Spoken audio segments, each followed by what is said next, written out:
Seed viability tests. The fastest, most effective way to determine whether or not your seeds are viable and are in fact going to be able to germinate. Saving you both time and money. Brilliant. But once you get your answer, tossing aside those seeds like yesterday's newspaper doesn't really add to those savings. Hi, I'm Jeff from the Ripe Tomato Farms. Welcome to another episode of the Garden Quickie, the show where in 2 minutes or less, we tackle all the gardening questions. And today's episode is all about planting those pre-sprouted seeds. Being thrifty and not wasteful is great, no doubt. But planting pre-sprouted seeds isn't without its drawbacks.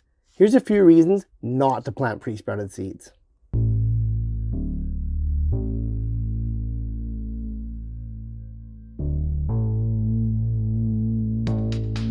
Okay, we've got that out of the way. And we've made sure that we have the correct plant types, and it's the right time of year to be sprouting our seeds anyways. How do we do this? Planting pre-sprouted seeds is a bit trickier and more nuanced than simply planting dormant ones. Let me explain. The pre-sprouted seeds from our viability test have been conditioned, all of their very short life so far, to survive in a very specific environment. Basically, one that is hyper-optimal for germination. An environment that was warm, 100% humid, highly oxygenated, and very stable.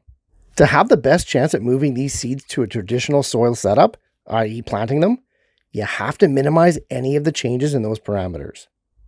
It's not too hard, but it really will dictate your success. So, always pre-soak your soil, and if you're bringing it in from outside, make sure to let it sit and get to the same temperature that your seeds are at. Gently pull the seeds apart both from themselves and the tissue paper, trying not to break the roots or the stem. And when you're planting, continue that careful hand as you coax them into the pre-started holes in your seedling trays or pots.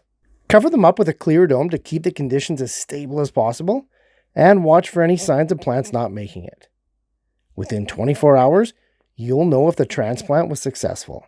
Know what else is going to be successful? Quite likely the next episode of the Garden Quickie. Thanks for watching, guys. And hey, if Garden Quickies are your thing, be sure to click on this playlist here as we explore and solve more growing issues in 2 minutes or less.